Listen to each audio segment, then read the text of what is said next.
Ladies and gentlemen, welcome back to another episode of the Natty News Daily podcast. We are joined again by Mr. Brandon Kempter.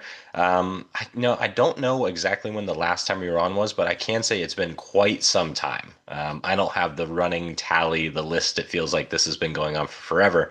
But I feel like we've been following your journey for forever. This is a special year for you, getting back on stage again after some time away. So, Brandon, welcome back to the podcast. And for those that maybe haven't followed for whatever reason, just a brief intro of who you are and what you stand for. Yeah, look, as a start, thank you very much for having me on. Really appreciate it. Never pass up an opportunity to talk shop when it comes to bodybuilding. But yes, as stated, my name is Brandon Kempter. I've been in the bodybuilding game for coming on 11 years. Actually, no, longer than that, pardon me. More like 14 years. I started as a teenager competing and moved into junior, moved into opens, moved into pro bodybuilding within various federations, won pro cards, lost pro cards, won them again, all that fun stuff. To me, it's really about the process of taking the canvas that is one's physique as far as possible, and that's really where my philosophy kind of sits. I have a innate curiosity in reference to the human body and altering morphological form through training and nutrition solely. So obviously, natural bodybuilding is something that has occupied my thoughts almost 24/7, to be fair, for a decade and a half. And to this day, I love it. And obviously, throughout that process, I've had the opportunity to coach many athletes from amateur to pro level. And part of the reason I've had such a big time away from the stage is one, that pesky virus a few years ago because I had intended to come back. And throughout that, I decided, you know what, I'll do another degree. And I did a master's in science majoring in nutrition, the sports nutrition, and had the opportunity to do some research on bodybuilders, which is fantastic. And, after that, my wife and I moved countries, and now it's about as calm as it could be. So let's rock and roll in this season. Yeah, I yeah. think you graduated since the last time we spoke, I believe, I think in the time, right? Yeah, yeah. So I think it's actually 2022, I think it was that I something like that I graduated 23. I can't remember. It was a little while back, but I think our last time on the podcast was 2021, something like that. It's been quite some time. Wow. Longer than I thought. No, I love that thought process. Like, oh, I can't compete. I may as well go get an advanced degree, like, why not? Uh, Look, I like to. I need to have focus, and the in 2019, I was doing a PGD whilst I was in the middle of prep. And I acknowledge that was probably not the most intelligent thing to do. By the end, I was halfway losing my marbles, but we got it done. And I thought, okay, let's get some. We'll shift gears here, and I'll focus on that. I'll keep my bodybuilding going in the off season. As I often say, bodybuilding is always a part of your life. It's just that in the off season, it's a small part of your life proportionally, and in contest prep, it's a larger portion. So, I wanted to really knuckle down on that, and degrees are expensive. So I wanted to make sure that particularly for you guys in the States, so I wanted to make sure that I gave 100% to that, and I was really happy with what I'd done on that side of things. So, shift gears, move on. Yeah. Let's dive into that a little bit, right? Because, the last time you competed, you were arguably already an advanced competitor, experienced competitor. You like you said, won multiple pro cards, world championship, I think in the last season, if not the year prior. I forget them all. Yep. Too many titles. So all that to say, adding more education on top of that would seemingly only make things a little bit better for you and your clients going forward. From that research, how do you feel like that has changed your approach on the nutritional side of things for yourself, your clients going into this prep and their preps? Yeah, I mean, look, a couple of things I will say is like broadly speaking, when it comes to education beyond the undergraduate level, the majority of study is more built around creating like a high level academic. So like from a practical perspective, like how my PGD, my undergrad was like very, very practical. How practical was my master degree from a coaching perspective? I'm like, yeah, definitely not as much. But what it taught me is how to be a better researcher if that's a direction I wanted to go. But the research itself was essentially a retrospective, cross-sectional study evaluating nutrition intake of essentially elite level bodybuilders as per our definition. And it was more than anything quite confirmatory in terms of the protein intakes of these athletes, the durations of which they're dieting for, the rate of loss of which they are accruing throughout the contest preparation, etc. So more than anything, it was confirmational. Hmm. But I will say I had a great time doing that degree. But broadly speaking, talking about sort of like future education, I look at it like personally, I'm a student for life. And one of the things that I do very frequently, and also with the others in my coaching team, is we participate in reflection. It constitutes a significant part of our professional development. As I often say, we don't learn from experiences, we learn from reflecting on experiences. So we spend considerable time at the end of each season reviewing, okay, what do we do good and what can we do better? And that's one of the things that no matter how advanced we get as athletes or coaches, we maintain the epistemic humility to know that we can do things better. It's just it's the never-ending quest. And I think that having humility in the coaching game is just so important. And a lot of people lose that as they become, definitionally experts, and then they close the door to future learning, and that's a problem.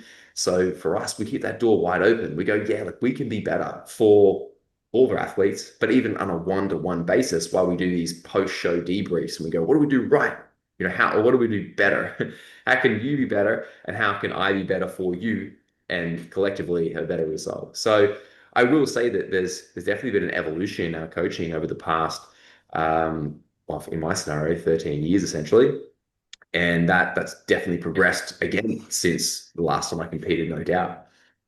Yeah. As there should be. And I think the easiest way to spot someone like yourself who is continuously learning is you can't look at them and say they're a blank guy, right? Because your Mm. formula is constantly changing and probably different for every single individual, right? Like you have your guidelines, you have your basics, you have your foundation, but how you approach each client's prep is largely unique to them, seemingly. Obviously, I don't know the back end of your preps, but No, look, it definitely is, and I think in the context of any high level athlete, bodybuilding included, it needs to be assertively personalized. Like if you work with Gen Pop, you can take these basic principles and apply it to enough people. A few people get a good result, and there's your marketing.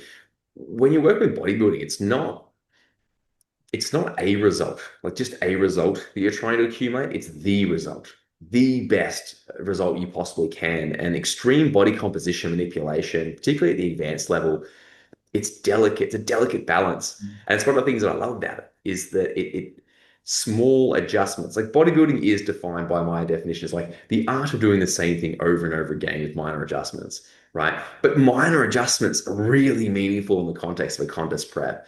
And that's part of what I love about it. It is a science and an art. And I know I probably said this a million times in various podcasts, but the science is the easy part, is that knowing what variables it can change, what influence it should have in the physiological systems, done. The art is knowing how to like communicate with the individual, interpret what you're seeing, knowing what variables to change at the right times, the appropriate magnitudes, in the right combinations. And that's the fun part. And each individual does represent a kind of new code to crack. Yes, they're built around the same 11 systems of the body. The fundamental principles apply, but you're working with someone who has very unique circumstances environmentally, or the manner of which they operate up here, as you sort of transition them from athlete development to athlete management, or en route to bodybuilding mastery. And that's the kind of stuff that really kind of gets me going every morning, man. Yeah. Yeah, no, even just listening to that, I started like thinking back of like some of the clients, like especially the art side of coaching where, if on paper it's like this should be working, it's not working, and you make that one small adjustment, all of a sudden like everything falls into place. And physiologically, like that shouldn't have done what it did. But so Yeah. like for reference, I just had a client, yeah, I had a client, her weight was not changing for like 10 days when I know like it is like something's happening in the background and we're not seeing it. Add 10 minutes of cardio 4 days a week, all of a sudden she loses 7 pounds in 7 days. It's like that expenditure from 10 minutes did not do that. It just for whatever Yeah. reason gave her the ability to flush water, whatever it was. And that's both stressful and awesome to see, because then you're like, it isn't a formula. It's not just, pull 10 grams of carbs and we'll get X amount of weight loss. And, there's so many different variables that go into this that make it exciting. Because if it was a formula, it'd just be too boring to want to do for the rest of my life. Indeed. And it was one of these things that over the years, like I bounced between being, well, I would say for us, like, would you define us as data driven? I'd say partially, but like we're also athlete centric. And I've seen people that like to identify as we are data driven. I'm like, well, that's cool, but that could be inherently problematic. Um, so we're kind of in the middle. Uh, uh, And over the years, there's certainly been periods where I've leaned into one side a little bit more than the other, but I really do believe we've found a nice equilibrium tricks. But we're also very athlete centric in pulling out the subjective detail as well, and then collating that together, and then using that to get a bearing on okay, what's the appropriate next move. So it's interesting that it really is. Mhm. And that's coaching to a T, right? Like listening to the athlete and responding to the athlete. That's the other side of things that people don't think about. It's not just the weight loss. And like you said, it's getting the result, and you have to have the person be able to emotionally and psychologically handle the change to get that result. Yeah, definitely, Yeah. definitely. So let's apply you've had so many different changes, right? I want to apply some of this thought process into your own prep, dive into your own prep a little bit, but also talk, you moved. Let's not just glance over that because it wasn't just that you moved down the street or, you moved to another like super modern city. Let's talk about where you are living now, what those changes kind of like forced you to do in your own life and how that might be a benefit. Yeah, I mean, look, for context, like starting way back, I mean, my family from Europe, they migrated to Australia, so it's not like it's moving country is completely profound. So my family moved from Europe. I grew up essentially all my life in Australia, and in 2022, my wife and I packed our bags and we moved to Indonesia, which is obviously, consists of 1,903 islands. But specifically, we live in Bali, and that's a pretty simple move for us. It's essentially 3.5 hours flight to the east coast, sorry, west coast, 6 hours. They're about 7 hours to the west, sorry, east coast. Um, and most of us learn Indonesian in high school. So like for us, learning the language was considerably easier. And the language is not hard. It's not tonal like Thai. Um, and yeah, we've been here ever since. You can definitely live a very Western lifestyle here should you choose, but we actually live out in a very local area, basically the only white folk out here. But it's close enough to some of the sort of more touristic hotspots, and we've partnered in a gym, a really awesome gym to be fair, in Canggu as well. But there has been definitely some changes to overall routine. Some of the fundamentals, like we don't have a car anymore, we only use bikes. Uh, I get most of my food, we get most of our food from the local market. Uh, if you want to eat Western vegetables, it's very expensive, like cauliflower, broccoli, etc. Apples are imported from China, they're expensive. I still eat my apples, I like them. But we eat a lot of obviously Asian vegetables, bok choy, pak choy, wortel, so carrots, bunches, beans, etc., etc. So the variety of minimally processed micronutrient dense food selections I'm consuming has definitely shifted a little bit. And I dare say it's been a great thing from a micronutrient perspective. But yeah, we're definitely enjoying it. Yeah. And, knowing that you're a high level competitor, I imagine you had a lot of these things controlled before anyway, but I would just speculate that having not scarcity in the proper sense, but like you can't just drive down to the local gas station and grab some snacks and sweets and things like that. It's probably helped from a standpoint of, there's an extra barrier to me getting some of those foods that I would normally cheat on. Yeah. I mean, look, to be fair, at the local convenience store, you can find some pretty tasty treats there, that's for sure. But I will say that it's since moving here, it's definitely, I'd say the environment, in part by virtue of location, but in part by virtue of curation, has made it easier for me to diet. Sometimes when you move location, you can completely reset the cues in your environment. And it's been a great opportunity for us to really, from the ground up, ensure that the cues are that are present in our environment are conducive to the behaviors of which facilitate the best bodybuilding result. So we've got a really nice routine here, and everything moves like a well-oiled machine. And this is something that we do work on with a lot of our athletes as well. It's like, how do we curate your environment for bodybuilding? Um, high-level bodybuilders don't tell me like, oh man, the off season, it's just so hard for me to meet my nutrition. It's like, no, you've done this for years. You've got the cues in your environment that facilitate behaviors. You've got fundamental routines that are really sound. Creating routines or habits is immensely cognitively taxing initially, but once you've created them, you can psychologically automate the process. And people like you can basically run on autopilot and get most of the big rocks done. And that's having moved, that's just allowed us to do exactly that. So, I mean, bodybuilding is about as easy as walking right now, to be honest. Yeah. I love that. I love that. What So yeah, cued I the mean, original move? Sorry? What cued the original move? Was it the fact that you were taking on the business venture with the part owner of the gym, trying to curate, a better environment, or curious To what be maybe honest, probably multi factors, but definitely multifactorial. And look, I'm going to say this, Australia is a beautiful country. And obviously, I've got family ties there. It's very close by. And to be honest, we had a lot of, my wife and I, a lot of the fundamentals that should be, successful at that part of your life. You've got your home, you've got your, et cetera, et cetera. But it really comes down to fulfillment. We're just sitting there like, it's got to be a bit more to this. And we'd spent a considerable amount of time over here, 6 months at a time. And we decided, you know what, we're in a position where we don't have children yet. That may change in future. The time is really now. What do we got to lose? Worst so case you had been there scenario. before too, then. Oh, considerably. Yeah. We spent a lot of time Okay. here. We'd done a 6 month and a 6 month in Oz. So we had our bearings in terms of how to manage things as Yeah. opposed to just let's just roll in. So we're well prepared. But really come down to a bit of a lifestyle change. And I mean, what's going to happen the next 10 years? We could end up somewhere else. That's a possibility too, or back in Oz, who knows? So yeah. I like that freedom. I'm very well anchored where I am right now, but I'm slightly jealous of the idea of just like packing up and moving, especially. But once you throw kids into the mix, like you said, if that comes in the future, it gets a little bit more difficult. I still know people that move and relocate, but I couldn't imagine doing it now. So Yeah, definitely more complicated. yeah. Yes, no doubt.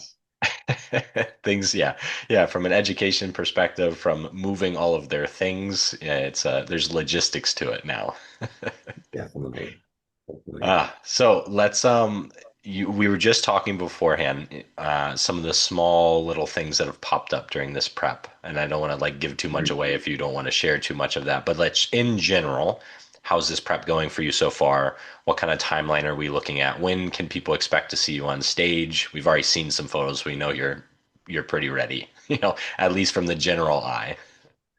Yeah, look, so this prep in totality from start to first show is a 20 week is relatively standard. I did start this contest preparation in a better position compared to my previous preparations. I really strive to be within 15% of stage weight, and it looks like I'm 15, 16% based on current projections. We're currently sitting at 4 weeks, 5 days from the first show of the season. So we're coming in pretty close. To this point, it's been or until last week, really, it's been a very smooth prep. One of the most smooth by virtue of just having solid routines in place. Uh, However, I have accumulated a couple little niggles, and as we were discussing off air, there is a logical basis for every response in the human body, and I have sufficient intellect to grasp as to why these couple bits and pieces have occurred. But essentially, I have a mild strain. I mildly strained my vastus medialis oblique. I thought it was my adductor. Turned out it was a bit hard to know it was the distal section of the adductor mag, but it's essentially the VMO. It's pretty minor. Like we're talking grade one right now. We're a week post, and I'm able to squat body weight, no worries. That's coming pretty good, pretty quickly. That essentially occurred as a product of, well, load management as always, but we went to Perth recently for a bodybuilding show. I just took a rest day out, pulled the training in a little bit closer. Everything's on a tight rope for recovery. We're just making it to the next session right now. It's how it goes in Connor's prep. So that cost me, a day less recovery. We're in Perth. It's very cold. I'm not used to the cold. I usually do leg extensions, then the leg press. The leg extensions are garbage, so I'll just jump straight to the leg press. So I'm colder, maybe a little less warm up, different leg press, and just a little nip, just enough to say, hey, you, uh, a little knock on the door. That's not going to be a problem. I'm doing some occlusion work for that, keep my loading down, keep some stimulus to the tissues. I probably won't be heavy hack squatting, which is really unfortunate for the next bit of time, but I can hinge, I can adductor, I can knee extension. Um, I'll be fine there. And the other small thing that happened recently within a couple of days is I had a very mild strain of the pec. I'm talking very, very mild. Uh, but again, it's another warning shot to say, hey, I had, you know, perhaps done a couple extra intensity techniques at the back end of a couple of sessions here and there, which are really not going to give me good bang for my buck at this current section of contest prep. And as we're discussing, I'm rather fortunately better at managing this for my athletes than I am myself. I love this game. And, that means that this sort of section of prep, I just want to live in the gym and I just want to go. So underworking is not a problem. It's quite the opposite. I need someone to hold me back. And this is where I often describe when it comes to coaching, we have athlete development, developing the athlete, teaching them fundamentals. And then later on, we have athlete management. They know how to train. They know how to diet. It's a matter of it's being more instructive. Pump the gas now, brakes, go, stop, slow down. And that's where I, lean on my colleagues for that. And that's really why this occurred. It's just, hey, it's a little warning shot. It's all good. Now we modify. The microcycle design has been adjusted, coming down from 6 days to 5 days. My volumes come down a little bit. Movement selections have been updated to accommodate for A, working around it, and B, a slightly better FSR. And we'll push on. That's where we're at. Mhm. No, I think the thing to pick up, or at least that I picked up on, because, I have the healthcare background, you were able to pick up on what likely caused those injuries because you have so many variables controlled. And that's something Yeah. that I think a lot of people should think about, right? Like when we know my sleep schedule, my training routine, my normal step count, my like outside activities, my normal volume, the more variables you have controlled, the more like what was the thing that changed, and that probably was the stimulus your body couldn't, adjust to. But when everything's constantly changing, when you're just going in and throwing, intensity at the gym, these things could pop up, and there's no way to track it back. And then therefore, the management side of things becomes exceptionally harder as well, and you're kind of just guessing.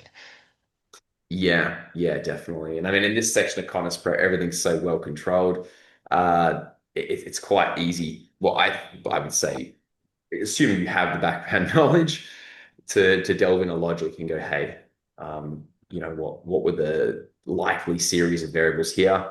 And then, okay, what are we going to do to pave the way forward? So, yeah, I mean, a bit of a frustrating piece, but I mean, and it's almost embarrassing to say this occurred, but I know why it occurred, and here we are. Yeah, absolutely. And I know your thoughts on this, but for the younger listeners, the lifters that maybe they're thinking about their first prep or they're going through their first prep and they're, wondering what to do, I'm assuming your training doesn't just change because you're going into prep, right? You talked about Mm. some of the changes kind of like not retrospectively, but like you're not reactionary changing things just because you're now in a deficit, right? So talk through that or your beliefs Yeah. on what training should look like in a deficit for those younger lifters. Yeah, I mean, look, broadly speaking, from a philosophical perspective, I believe that training should tell a story. What you do in the past turns what you do now, what you do now determines what you do in the future. And I am rather boring when it comes to training in that I'm not the person that makes an update to the program every second week. I believe that multiple exposures to the same stimulus is immensely beneficial. I think, particularly at the advanced level, I think you'd agree with that. And look, moving from an off-season to a contest preparation, initially, I don't expect recoverability to really just tank unless you're just crash dieting, in which case we're probably going to keep the training pretty similar. there does come a point where we get deeper into preparation and perhaps your levers change and it becomes perhaps a bit harder for you to maintain spinal rigidity on the deadlift, okay? And maybe we take that out and replace it with an alternate movement selection. Or perhaps maybe free weight presses become a little bit more challenging. Changes in leverages mean that it's less inherently stable, and there's like a new skill to learn the lift every week because positioning slightly changes. We might transition more of your press-based volume to machine-based derivatives where we can leverage more stability externally. And usually this is just those minor changes. I kept the deadlift in place for me. Was 2 sets, then 1 set per week up until 7 weeks out. And then we pulled that. Okay, now my primary posterior chain movement selections or primary hinges are going to be a back extension deadlift, an RDL, and a belt squat RDL. Um, Free weight presses were actually one of the first in the chopping block. We went to machine-based derivatives. Now would be I'm going to focus more on intensity with less consideration for technique. Mhm. And then, right at the end of a contest prep, you may make some changes to movement sequences, potentially, and maybe the volumes. And, this is one of those midway components. You don't want to jump in and just start ripping volume out for no reason. It's a matter of just scaling in reference to your recovery capacity. But outside of training, another thing we also really focus on is, all stress requires recovery. If the recovery ceiling declines, where else in life can we can we sort of save or bank some of your recovery? And this is something I've worked on a lot throughout even my off season, is that, not to get off topic, but I mean, I used to identify myself as someone who's really highly strung. And I've really come to the conclusion it's like, well, that's a matter of like I identify myself as that and therefore made it worse. Nowadays, if someone says, "Man, you're so chill," I'm like, "Thank you. I've been working on this forever." So really the big piece here for me, and one of the things we preach for athletes, is you want to be chill when you can, amped when you need. You're coming into training. Let's bump up that sympathetic response and get this going. Outside of that, do you need to be stressed about that? Yes. Okay. Do that for a moment. No, let it go, man. Let's go. Yeah, I was just Um, say I would have been surprised if you would have described yourself as high strung. You said now you're more chill, but yeah, based on all yeah. of our interactions, I would have never pegged that. Good. I mean, even That's the way good. you like, yeah, like I injured myself, it caused by this, this, and this. It'll be good. I'll make this adjustment. No big deal. We'll be good. Like that. Yeah, Yeah. I mean, look, I think,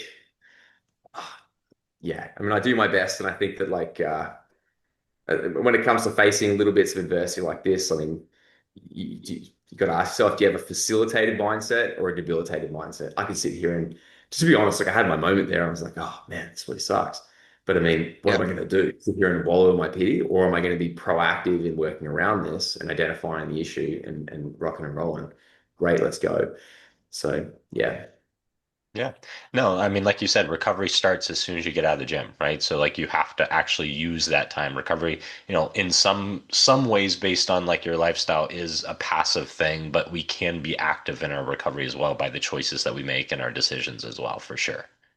definitely. I mean, there's been a few pretty significant changes in this prep compared to last when it comes to, managing my allostatic load and sleep. And I dare say they're components of which we can chat about if you like, that have really allowed this prep to be significantly easier than previous. Mhm. Uh, Yeah. Well, yeah, I mean, like you said too, like going through coursework while you were prepping before, I've done that multiple times, and that the psychological stress of that, and just the lack of sleep from the amount of study that's required. Certainly, your lifestyle now away from academia a little bit is a little bit more conducive for sure. yeah, yeah. I mean, my sleep this prep, touch wood, has been almost uncompromised. 7.5 minimum, but more like 8 average. I know my last contest prep, I was definitely a little bit more abusive, for lack of a better term, when it comes to caffeine, and that's something which I'm very onto this season. Call it emotional maturity, sorry, athletic maturity, but it's paid dividends for sure. Yeah. Absolutely. So we started talking about the prep. We've talked about a lot of the small details. Let's talk the actual like what people want to know. Where are they going to see you on stage this year?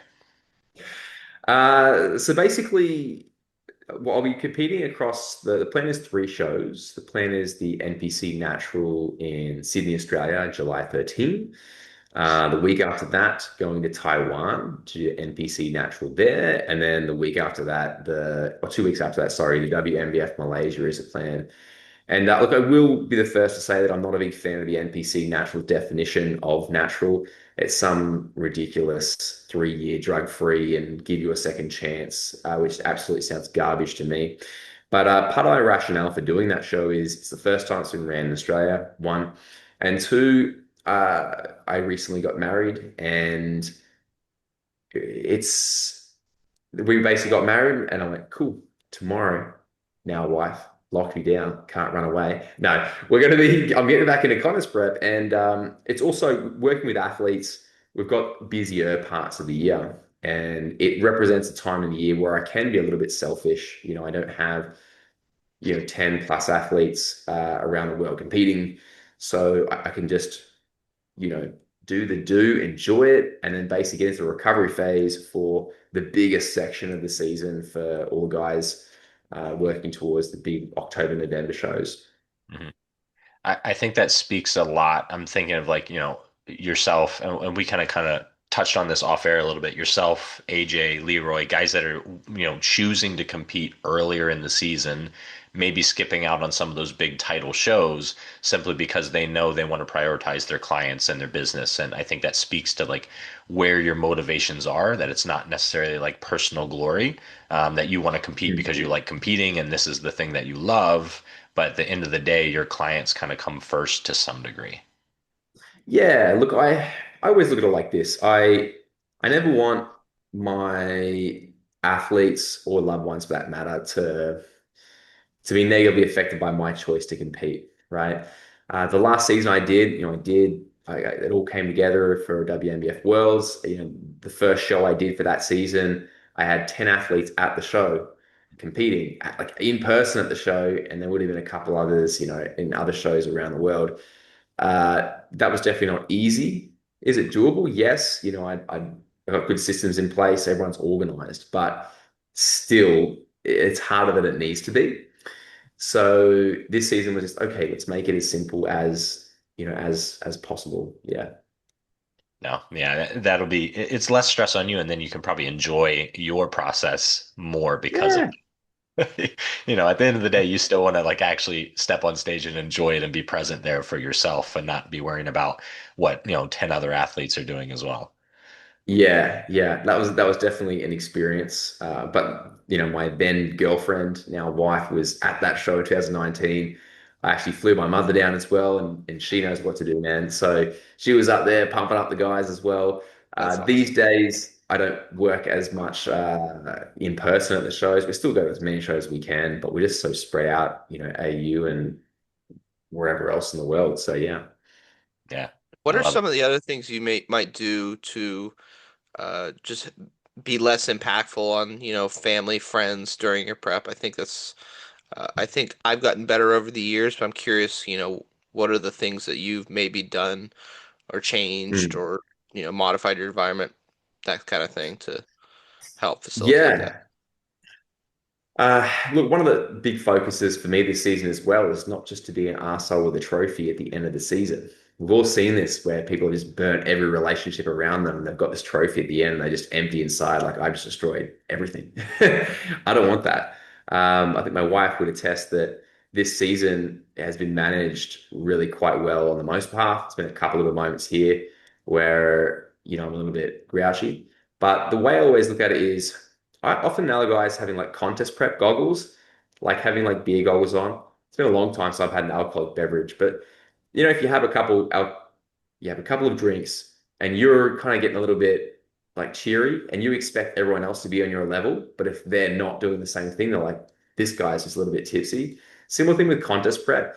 Just because you perceive the world in a certain way doesn't mean others do. And as I often put it, you can't read the label when you're in the jar. So one of the things that I do is I take a moment and kind of pull myself out, look from the outside in. I'm like, am I being rational right now? No. Okay, cool. So I think you get better at it over the years, and I think that exercise is quite kind of helpful. I will say that I do believe this understanding has also helped me. I do believe that in contest prep, have you guys ever experienced where you become a little bit anhedonic? Your ability to experience pleasure is diminished.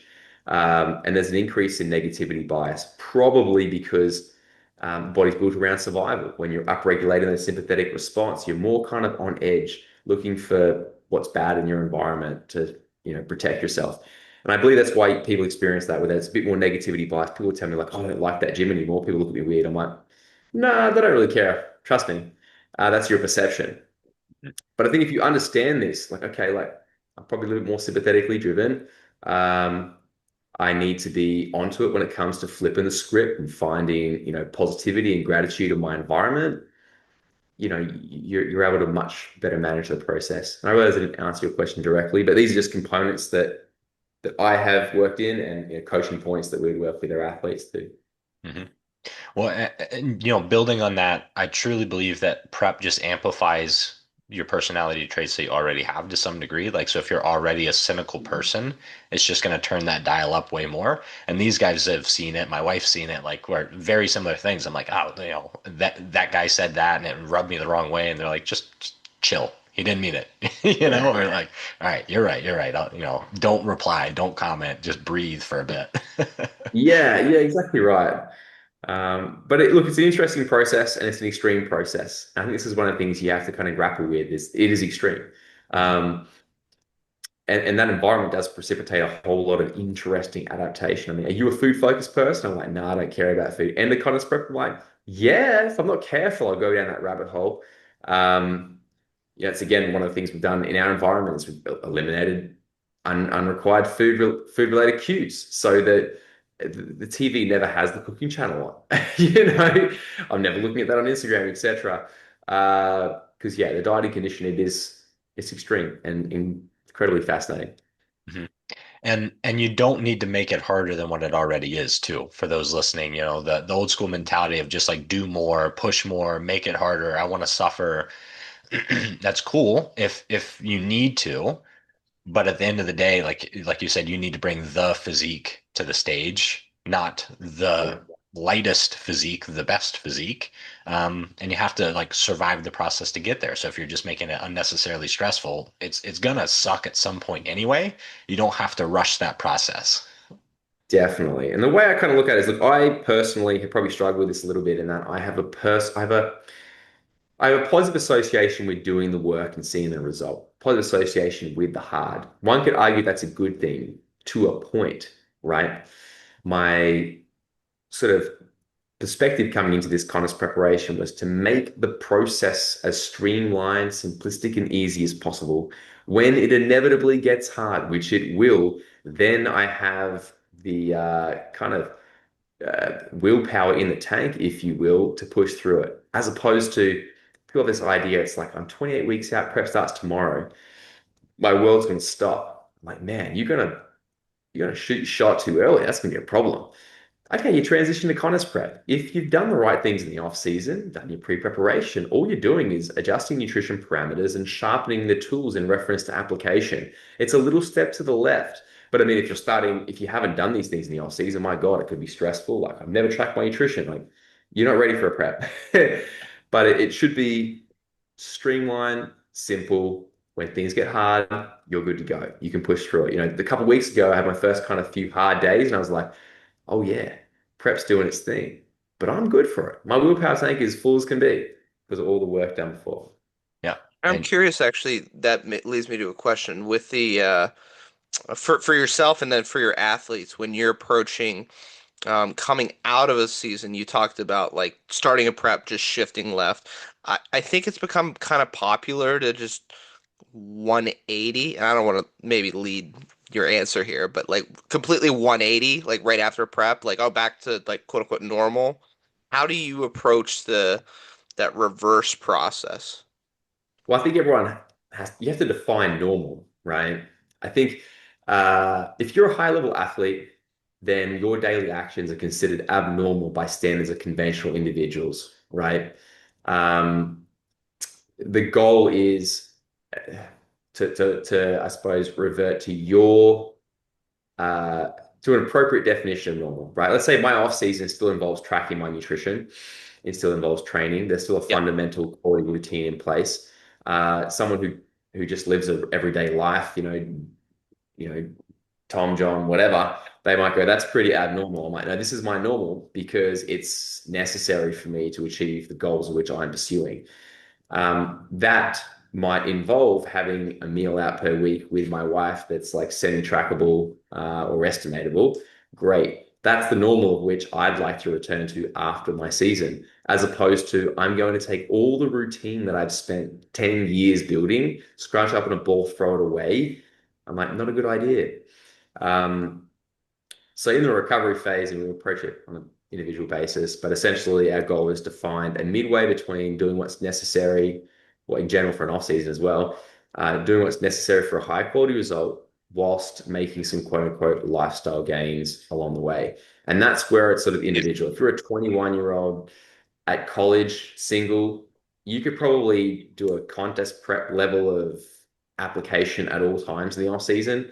When you're a father of two, with a wife, with a wife, etc., it's like, okay, my off season probably looks like even at a high level, having a meal with my children, etc., a couple times per week. I'm like, great. Well, that's where we're going to sort of revert to as the mean. Yeah.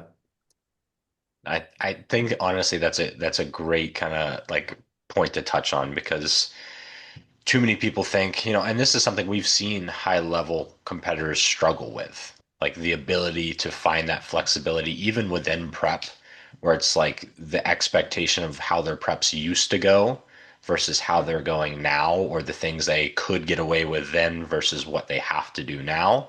It's a Mm. hard process to transition and it causes friction. So, how would you, for that individual, say they've prepped for a long period of time, like yourself. Now they're the family man running a business, things of that nature. What kind of adjustments and changes would you help that client through, or what modifications to their prep would you just kind of build in place to allow them to still be successful? And I know it's very like it depends, but Well, it depends.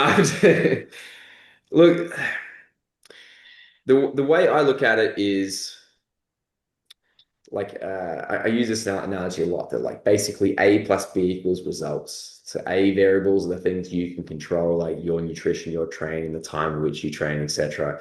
Your B variables are like either other non-bodybuilding related non-negotiables or variables that are not in your control. So for some individuals working for someone, that might be a B variable. I got to work between these hours, etc. And the way I approach it is that having an awareness of your B variables allows you to better direct your A variables. Um, and having this understanding is great because you can look ahead. But even if a B variable comes up that's like out of the blue, it means you can double down your A variables. You ever notice that like amateurs let life get in the way and professionals find another way? It's because I think that knee-jerk reaction, something uncontrollable came up, let's just let go of it, like everything I can control. I'm like, bad idea, double down the A variables, dude. But this is part of our coaching here. So like, later in life, yeah, the situation does change with family, etc. I can't speak to this a specific situation, but we sit down and we go, okay, what are your A variables? What are your B variables? So some the non-negotiable might be I work these hours and I spend Wednesday and Tuesday taking the kids to soccer practice. I'm like, great, cool. Now let's go back to the drawing board and the A variables. How are we going to actually work this around it?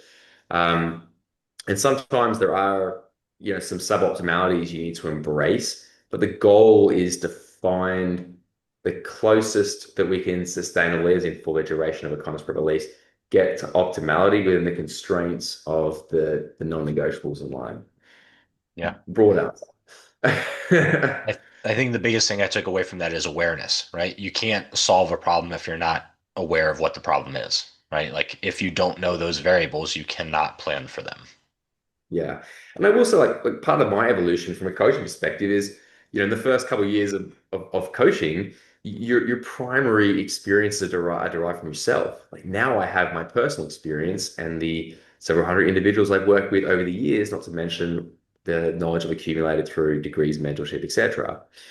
So I can lean on all of that.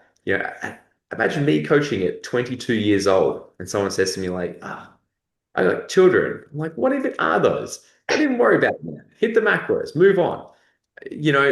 So that's been, of course, an evolution over the past decade and a half of coaching as well. Um, deepening the communication that you have with your athletes. Coaching is about doing the best with the information that you have. Yes, it's in part the athlete has to give up that information, but from a coaching perspective, you have to create an environment that's conducive to the athlete bringing that to the surface. So this is again part of the art of coaching, so that you can, pull the right strings, etc. Yeah, no, it's that old trope, we all have the same 24 hours, which, as an experienced coach, that's vastly inaccurate. Yeah. Yeah. All right, so we're coming up on an hour here. I want to be respectful of your time. Brandon, if you could leave the listeners, and I always kind of come back to like the younger listeners, because the older guys, the guys that have been doing this, they're kind of set in their ways, or they kind of know your thought process. But if you could leave the younger listeners, the new competitors with one thought, what would it be? If I had to give one recommendation, I would say seek mentorship. And the reason for that is that learning is a awkward endeavor, which usually consists of action, make a mistake, learn more action, and then over time, if you have the appropriate intellect, the mistakes become, far and few between, and you're on route to mastery. The thing is, with mentorship, you can take 15 years or however many years of someone else's learning mistakes to mastery and absorb it in a fraction of the time. And it's something that I've invested in a lot over the years. And I would say, like, I have accumulated, not that we can quantify this, you're like 150 years worth of knowledge from these other individuals. So the number one piece that would fast track your professional development and your athletic development is mentorship, whether it's coaching or structured mentorship from others of whom have walked the path before you. And I should say, go to university, do that for sure. But that's the base. But, seeking mentorship is just an amazing asset. I think that's part of the reason we're seeing some of these young guys who are like 22 years old present these world-class physiques and take out overall wins. We didn't see that, a decade and a half ago. We see that now because they're able to get access to quality mentorship from the get-go, and they're starting at, say, 16 years instead of faffing around until they're 22 and then actually training effectively, starting effectively from year one. Yeah. So they're my recommendation. I, Yeah. I think it's a great one. So, if people are looking for mentorship from you or they want to follow your personal journey, where can they find you on social media? The best place would be Instagram. You can find me under the handle Brandon Kempter. In there is all of our detail for myself, our coaching team, business BK conditioning, etc., etc. All right. Well, Brandon, I'm always appreciative of our conversations. I think there was a lot that people could take away from that episode. So, I just want to thank you again for coming back on the podcast with us. Thank you guys for having me on. Really appreciate it. Stay blessed. All right. And if you guys liked the episode, give it a like, subscribe, follow, share, and all that fun stuff, and help us grow the sport that we all love. And we'll see you guys in the next one.